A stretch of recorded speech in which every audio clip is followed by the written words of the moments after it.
Pemirsa, keluarga korban mantan Bupati Jemberana yang istrinya ditemukan meninggal dunia di Sesetan Denpasar, Bali.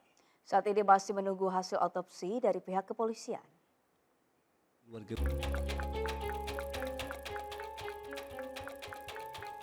Inilah rumah keluarga besar almarhum Ida Bagus Ardana dan istrinya anak Agung Ayu Wulan Krisna di Gria Beten Cempaka Singaraja Buleleng, Bali.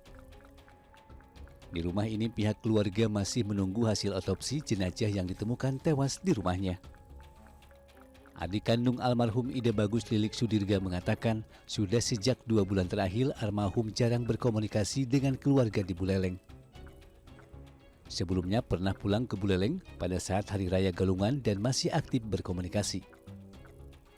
Untuk riwayat penyakit tidak ada yang pernah dikeluhkan, hanya pada bagian kakinya saja ketika selesai menjabat sebagai Bupati Jemberana. Saat ini pihak keluarga menunggu hasil otopsi di Rumah Sakit Sanglah dan berharap kasus kematian almarhum bisa diungkap seterang-terangnya oleh polisi.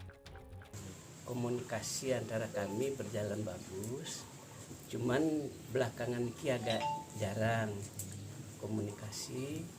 Entah beliau situasinya di sana bagaimana, kita juga belum tahu persis sampai dengan beliau meninggal.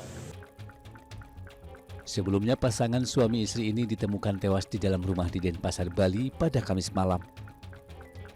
Diduga pasangan suami istri tersebut telah tewas beberapa hari lalu karena saat ditemukan tercium aroma bau menyengat di dalam rumah. Kepala lingkungan kawasan tersebut menyebutkan korban adalah Bupati Kabupaten Jemberana periode 1980 hingga 1985 dan 1985 hingga 1990.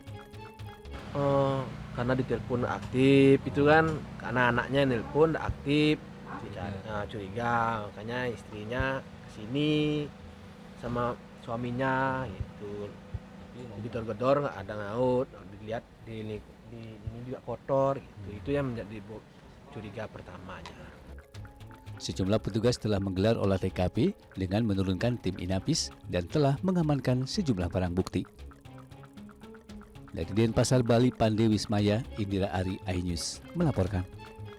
3 kakak beradik yang masih anak-anak tewas akibat kebakaran sebuah rumah kayu di Dusun Aluemane, Aceh Utara. Orang tua korban tidak sempat menyelamatkan anaknya karena tidur di kamar terpisah.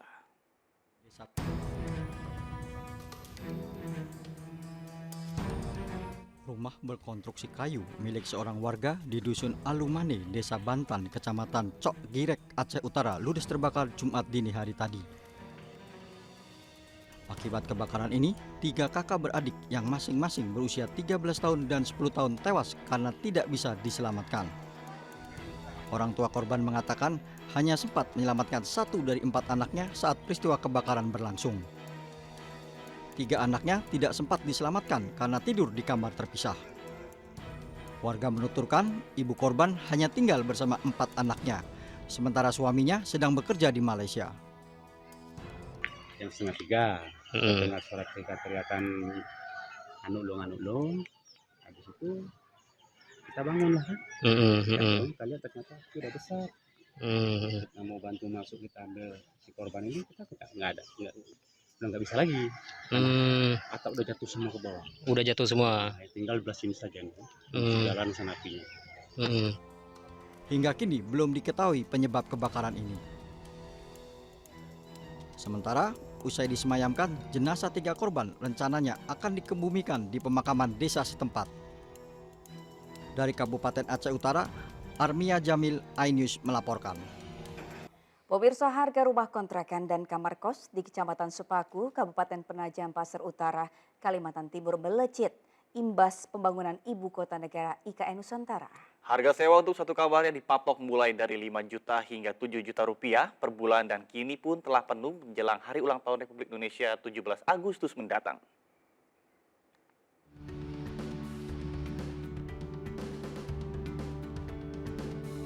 Harga kamar kos di Kecamatan Sepaku, Kabupaten Penajam Pasar Utara, Kalimantan Timur melejit imbas pembangunan Ibu Kota Negara IKN Nusantara.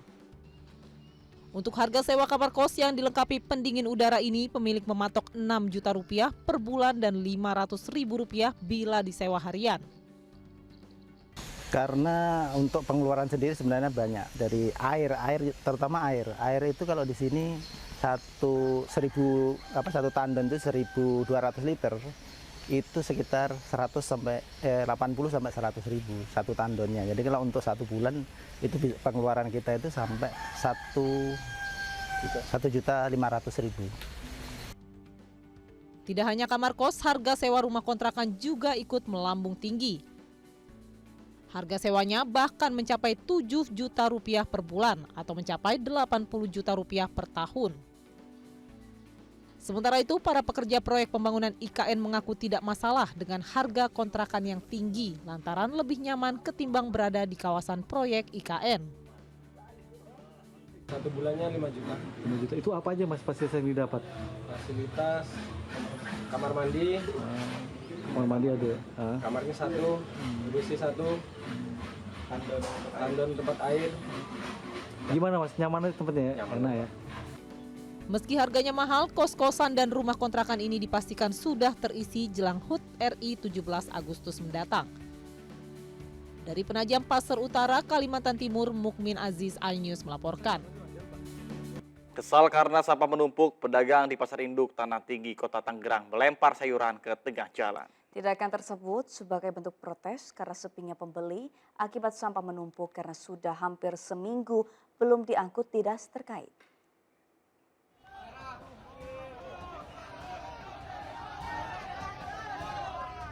Dalam rekaman video amatir terlihat pedagang sayur mayur kompak membuang sayuran dagangan mereka di Pasar Induk Tanah Tinggi, Kota Tangerang. Sayuran dibuang ke tengah jalan di area pasar hingga membuat kendaraan tidak bisa melintas. Pembuangan sayuran karena pedagang kesal dengan sampah sudah hampir 1 pekan belum diangkut dari lapak mereka. Akibatnya, lapak pedagang sepi pembeli karena bau menyengat dari tumpukan sampah. Tidak hanya itu, kondisi pasar jadi terlihat kumuh. Seorang pedagang mengatakan aksi buang sayuran sebagai bentuk protes terhadap pengelolaan sampah di pasar. Oh, gara-gara sampah. Terus pedagang sini pada demo ya? Iya, Emang nggak diangkat berapa hari, Bang? cuma 5 hari. 5 hari. Emang sebelumnya setiap hari bayar iuran sampah ya? Iya, Berapa, Bang? nggak tahu. Nggak tahu ya. Semua kan prasarana. Cuma kemarin demonya karena sampah nggak dibuang, jadinya banyak pedagang pada komplain gitu. Dengan adanya protes tersebut, para pedagang berharap mendapat perhatian dari pengelola pasar dan Dinas Kebersihan segera mengangkut sampah yang menumpuk di lapak mereka agar bau tidak sedap segera teratasi. Dari Tangerang, Banten, Sukron, iNews melaporkan. Pemirsa, apakah Anda sudah memiliki rencana untuk menu santap siang bersama keluarga di akhir pekan? Jika belum memiliki rencana, ada kuliner khas Bojonegoro, Jawa Timur yang bisa menjadi rekomendasi untuk makan siang, yaitu garang asem ayam. Dengan campuran daun kedong-dong muda, kuliner garang asem ayam memiliki cita rasa yang lebih gurih dan juga segar. Penasaran seperti apa dan berikut liputannya untuk Anda.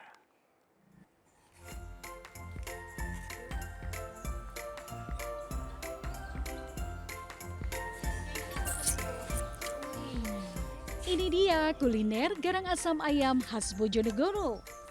Dari tampilannya saja sudah terbayangkan kelezatannya. Menu garang asam ini bisa ditemui di salah satu warung di Jalan MH Tamrin, Kota Bojonegoro.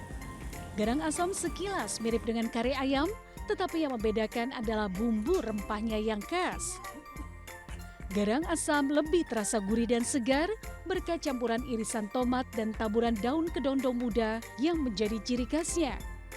Selain itu, cara memasaknya juga berbeda. Bukan di panci seperti pada umumnya, melainkan di atas kuali dan langsung disajikan ke pembeli. Sebagai pelengkap, garang asam lebih nikmat disantap dengan sego bubuhan dan ikan lele ambel ale. Saya pesan nasi buahan sama sate dagingnya, terus ada lele ale, ini juga spesial di sini, sama ada cumi-cumi, oseng cumi dan garang asam.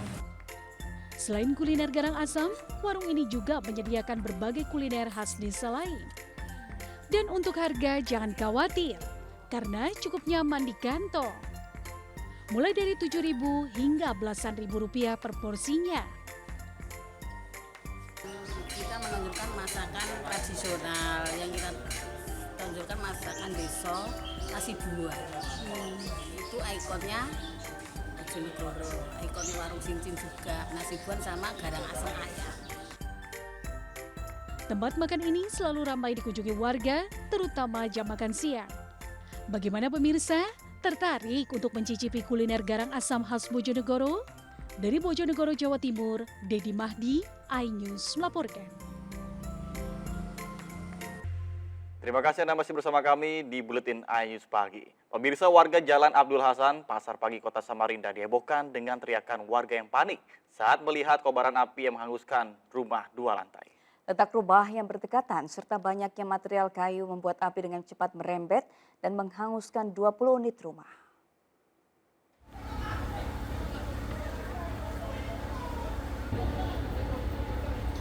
Api telah membumbung tinggi saat petugas pemadam kebakaran tiba di lokasi di Jalan Abdul Hasan, Pasar Pagi, Kota Samarinda. Di saat yang sama, sejumlah warga hanya bisa pasrah lantaran tak sempat lagi menyelamatkan harta benda.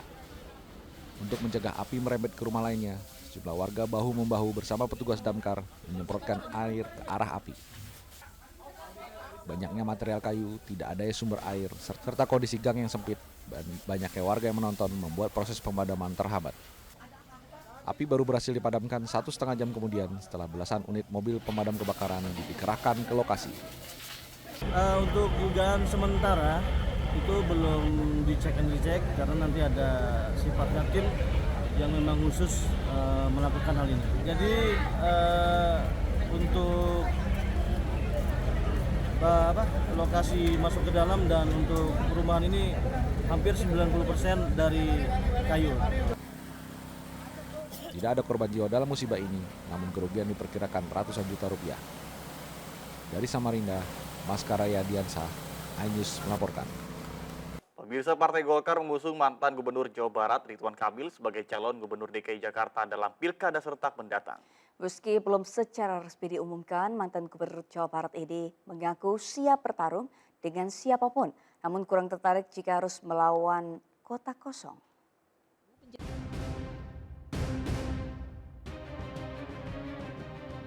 Usai menemui Ketua Umum Partai Golkar Airlangga Hartarto di Jakarta Kamis malam, Ridwan Kamil memastikan maju menjadi calon Gubernur Jakarta dari Partai Golkar.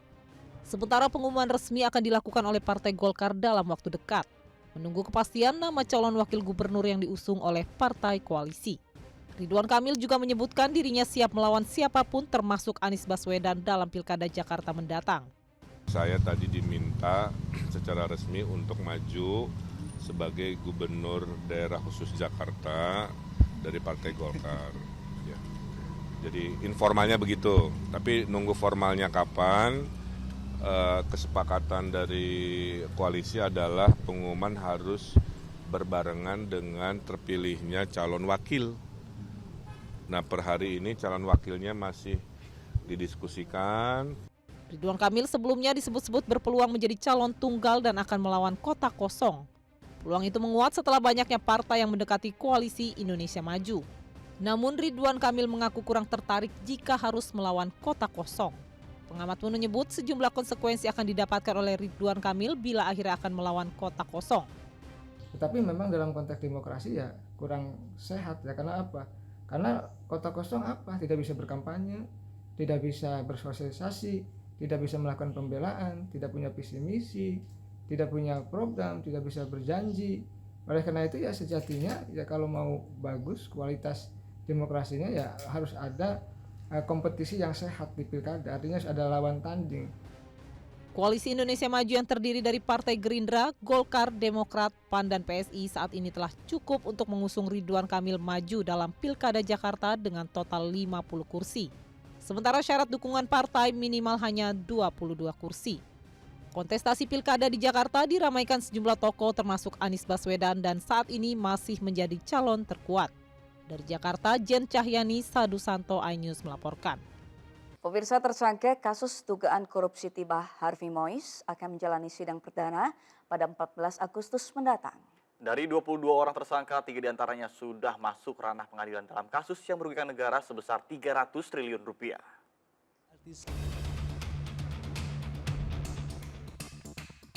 Kejaksaan Agung telah melimpahkan berkas perkara dakwaan kasus dugaan korupsi timah 300 triliun rupiah yang melibatkan Harvey Muiz, suami dari artis Sandra Dewi.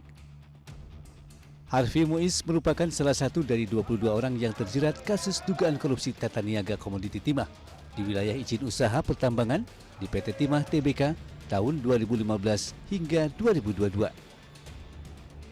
Rencananya sidang perdana Harvey Muiz bakal digelar pada Rabu 14 Agustus mendatang di Pengadilan Tindak Pidana Korupsi Jakarta Pusat. Sekarang tentu jaksa penuntut umum sedang mempersiapkan diri, mempersiapkan kelengkapan berkas perkara dan barang bukti, ya, termasuk kepada terdakwa yang akan dipersiapkan untuk menjalani persidangan. Hingga kini baru 3 tersangka telah lebih dulu menjalani sidang di Pengadilan Tipikor yang merupakan mantan pejabat ISDM Bangka Belitung, yakni Suranto Wibowo, Rusbani, dan Amir Syahbana. Dalam surat dakwaan, Harvey Muiz dan Helena Lim menerima uang senilai 420 miliar dalam kasus korupsi timah. Kasus ini juga turut merugikan negara sebesar 300 triliun rupiah. Dari Jakarta, Salam Rahmat, Dede Rudi, iNews melaporkan.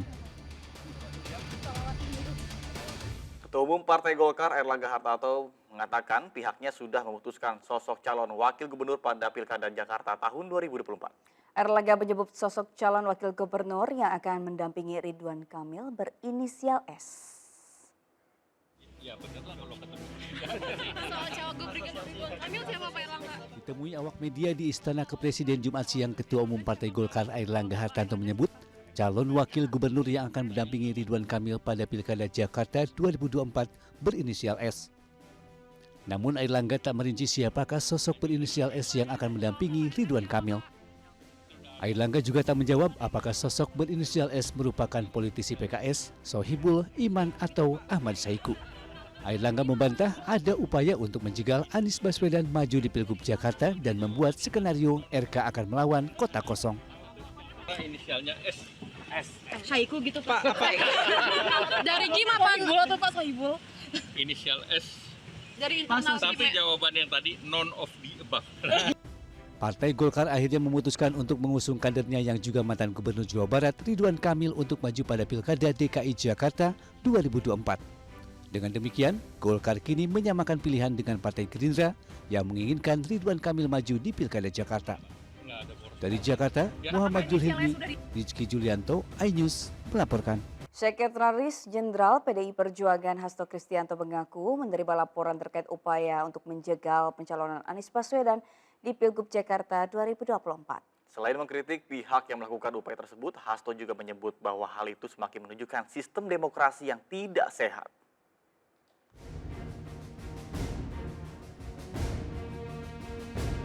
Sekretaris Jenderal PDIP Perjuangan Hasto Kristianto mengakui bahwa dirinya menerima laporan akan ada upaya menjegal pencalonan Anies Baswedan untuk maju di Pilgub Jakarta 2024.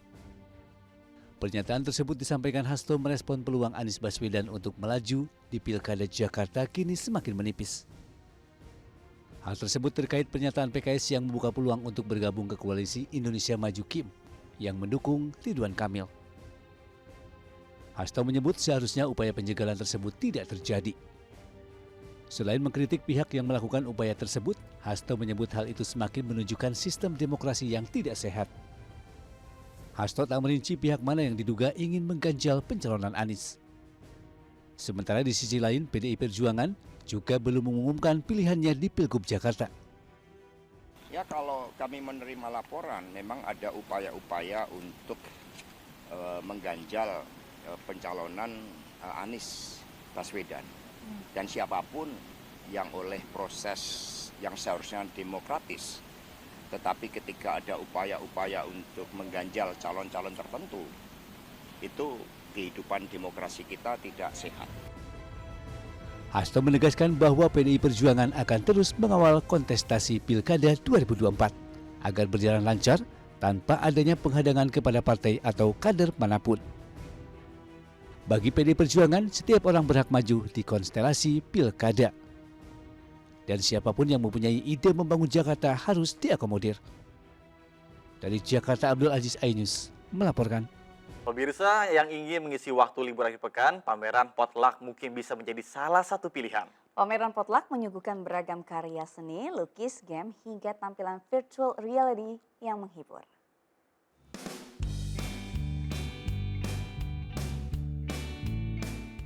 Menghadirkan beragam karya seni, lukis, game, audio visual, serta tampilan virtual reality estetik, pameran potluck digelar di Selasar Galeri Cipta 1 dan 2, Taman Ismail Marzuki, Menteng, Jakarta Pusat. Pameran yang dibuka untuk umum ini dibuka mulai tanggal 8 hingga 15 Agustus 2024 mendatang. Puluhan karya seni peserta baik dari dalam maupun luar negeri disuguhkan dalam pameran kedua potluck tahun ini yang mengusung tema resilient. Di sini karyanya lebih banyak ya. Di sini ada 48 karya. Di sini kita lihat bahwa semuanya bisa cross. Jadi karya desain grafis dia bisa masuk ke dalam presentasi multimedia misalnya. Karyanya sih unik-unik ya, soalnya ada dari peminatan-peminatan lain, dari ilustrasi sama multimedia, ada desain grafis juga gitu. Potluck merupakan tema besar, resilient yang merupakan wujud refleksi pertahanan perkembangan seni yang dinamis. Diharapkan dengan terselenggaranya pameran ini dapat menjadi wadah kreativitas bagi masyarakat untuk lebih mengenal karya seni kontemporer yang dipadukan dengan digitalisasi teknologi. Dari Jakarta, Widya Bayujati, iNews melaporkan. Pemirsa, ratusan relawan di Lombok Utara siap memenangkan pasangan Siti Rohmi Jalilah Musyafirin sebagai gubernur dan wakil gubernur di Nusa Tenggara Barat pada Pilkada serentak tahun 2024. Para relawan akan bergerak berbasis dusun hingga satuan keluarga, mensosialisasikan program dan visi misi pasangan Rohmi Firin.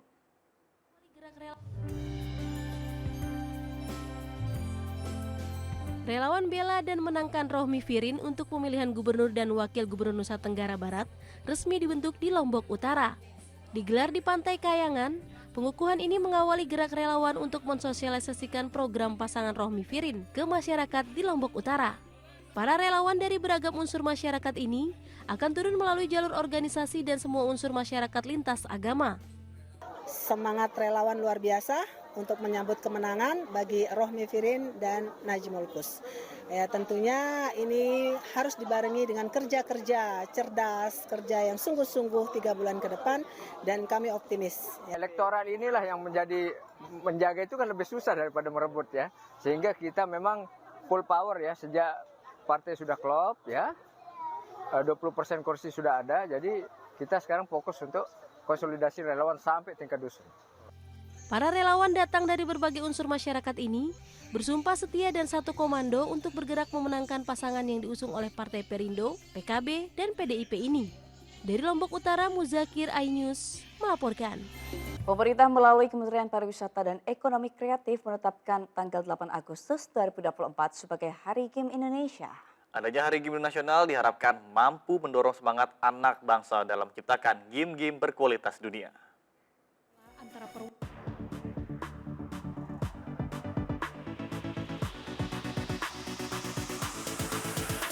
Main bersama atau mabar game karya anak bangsa, yaitu lokapala antara perwakilan dari pemerintah melawan para pegiat game tanah air, mengawali tanda ditetapkannya 8 Agustus sebagai Hari Game Indonesia.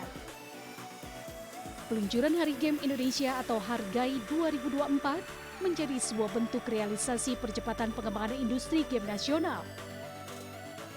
Kemenparekraf berharap peluncuran Hargai 2024 ini mampu memperkuat industri game nasional di tanah air. Hari ini merupakan salah satu milestone dari Perpres 19/2024 tentang percepatan industri game nasional, dan ini merupakan salah satu milestone atau puncak kecil di perjalanan nanti Perpres tadi, yang dimana kita diminta untuk mengembangkan, memperkuat ekosistem industri game nasional. Tujuan utamanya adalah untuk mendorong industri game kita menguasai pasar domestik, kemudian menguasai pasar di internasional. Dan kedua, kegiatan ini tahun depan akan kita buat lebih lebih besar dengan rencana membuat Indonesia Game Week, akan menyatukan berbagai kegiatan sehingga Indonesia menjadi pusat untuk game di kawasan Asia Tenggara. Dalam momen ini, sebanyak 8 game nasional telah dibantu Kemenparekraf dalam promosinya di masyarakat luas. Sehingga diharapkan mampu menarik investor dalam menjalin kerjasama mengembangkan game nasional yang digandrungi gamers internasional. Dari Jakarta, Vicky Satrio, iNews melaporkan. Pemirsa, puluhan kuda dari sejumlah daerah di Jawa Timur beradu cepat di lintasan Pacu, Pancoran, Kabupaten Bondowoso, Jawa Timur. Ya, dalam rangka menyambut Hari Kemerdekaan ini, juga sambil mencari bibit atlet yang akan disiapkan dalam ajang Pekan Olahraga Provinsi mendatang. Berikut liputannya.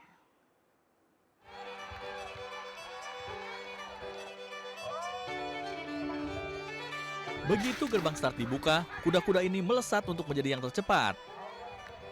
Para joki memacu dan mengendalikan kudanya untuk mencapai garis finish.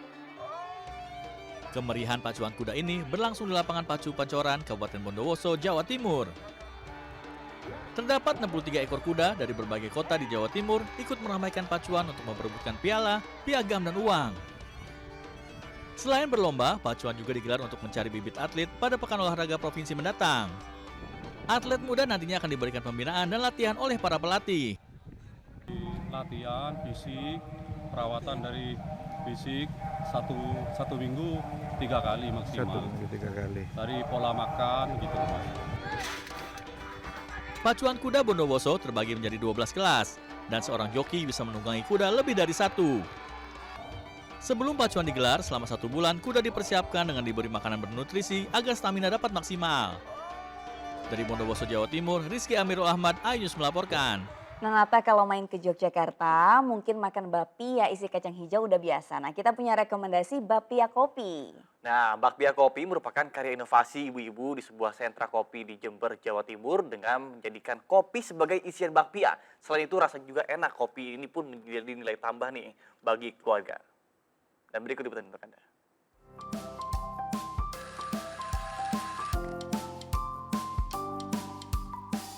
Bakpia kopi.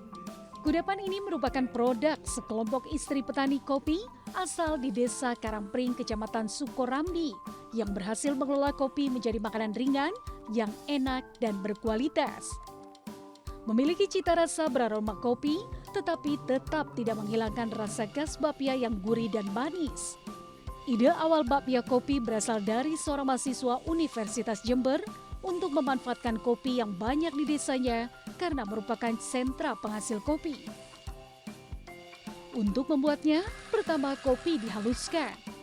Kopi kemudian direbus dengan dicampur bahan tertentu. Kemudian membuat adonan bakpia seperti pada umumnya. Setelah campuran kopi matang, kemudian dibuat bulatan-bulatan. Terakhir bulatan tersebut dimasukkan dalam adonan bakpia untuk selanjutnya di oven. Setelah matang, bakpia kopi pun siap dihidangkan. Bakpia kopi bisa menjadi sajian istimewa saat menerima tamu ataupun sebagai oleh-oleh spesial. Terlebih lagi bagi penyuka kopi. Menurut saya itu rasanya enak banget Pak, karena rasa ini baru pertama kali Pak. Jadi taste-nya sangat unik, terus juga manisnya juga pas. Cukup menikmati sih Pak. Sebelumnya pernah nggak menikmati kudapan seperti ini? Belum pernah Pak, ini baru pertama kali. Jadi saya merasa ini sangat enak Pak. Selain dijual sebagai oleh-oleh khas desa, bakpia kopi juga dijual ke toko-toko kue yang ada di Jember. 1 kotak plastik isi 10 dijual dengan harga Rp20.000. Di Durjo banyak menghasilkan kopi. Jadi selain dibuat minuman, kita ibu-ibu KWT berusaha membuat inovasi baru menjadi kue berupa bakpia kopi. Gimana Bu? Diterima masyarakat nggak dengan kue? Alhamdulillah laris Pak, diterima banyak minatnya. Dan ternyata bakpia kopi diminati masyarakat. Untuk kedepannya, diharapkan bisa menjadi salah satu oleh-oleh khas Jember selain suwar-suwi. Dari Jember, Jawa Timur, Bambang Sugiarto, iNews melaporkan.